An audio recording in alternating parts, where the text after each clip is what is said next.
Hello friends, I hope you're doing well. Today we're going to talk about how to think about soloing and improvisation.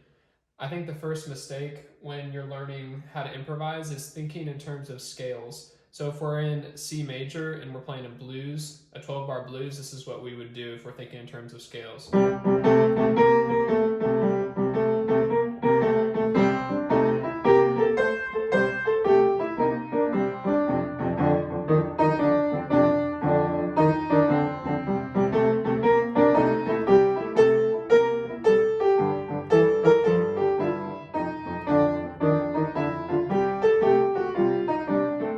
So it's pretty vague. Because you're using scales, it creates a vague melody. You're never playing a wrong note, but you're never really playing a right one.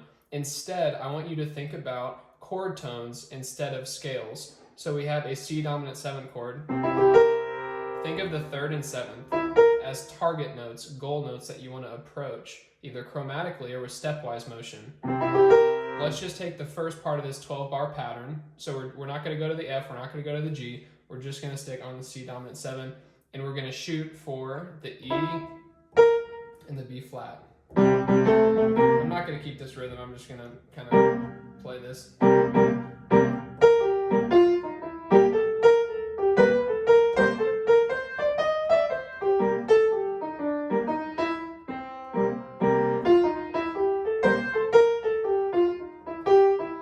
See how you can hear me approach this. I go.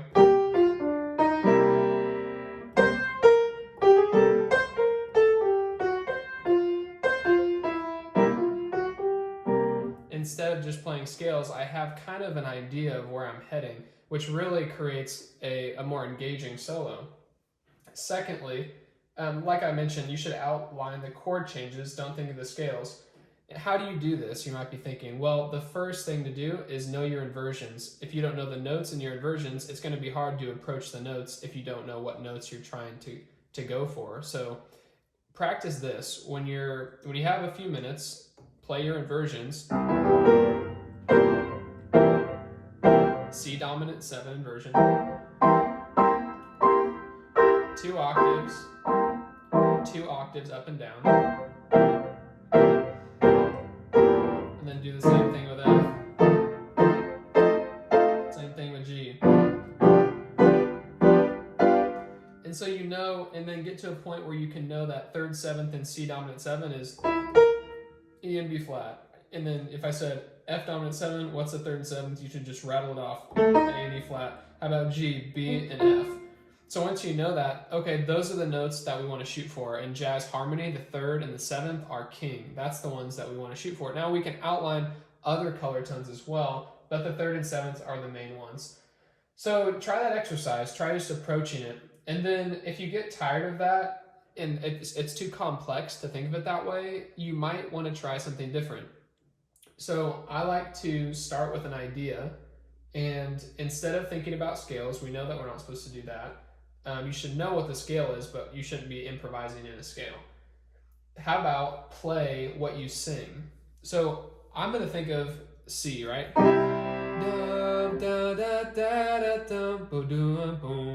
So that's kind of the key that we're in. I'm going to try to sing a riff and then play it on the spot here.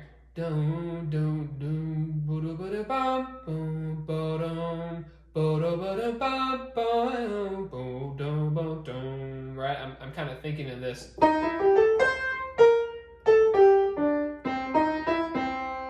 So try to come up with a riff in your head and then play it. So then it forces you to use your ear. It forces you to use your mind first.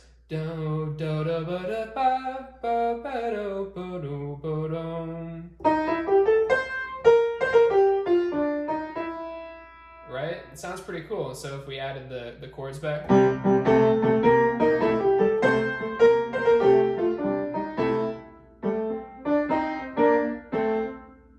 So start with an idea, play what you can sing.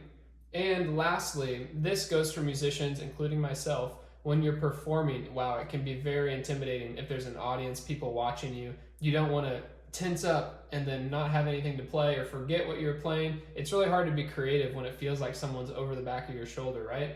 So try to distract yourself.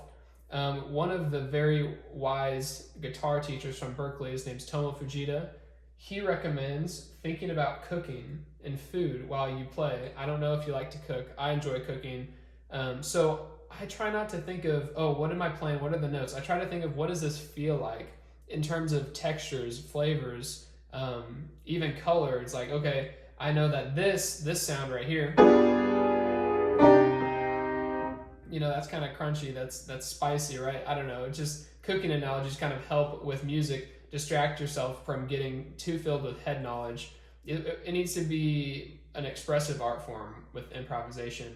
Not everything needs to have a formula, although theory is important to understand, like thirds and sevenths and all that stuff too.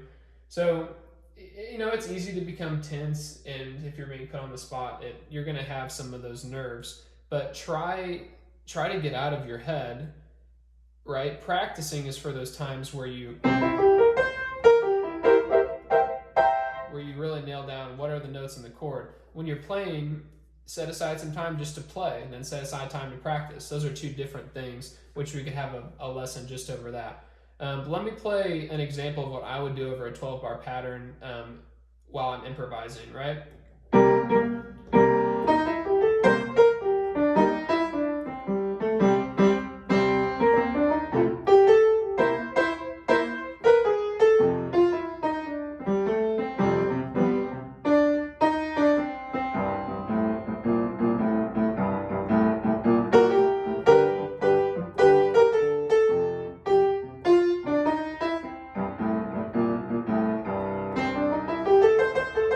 That's a little scalar right there.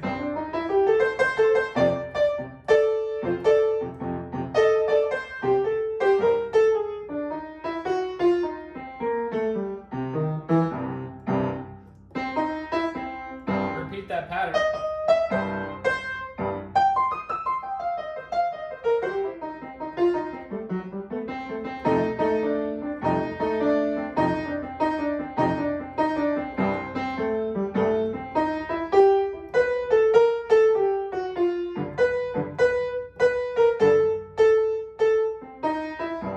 Right? So I use some of the jazz cliches there.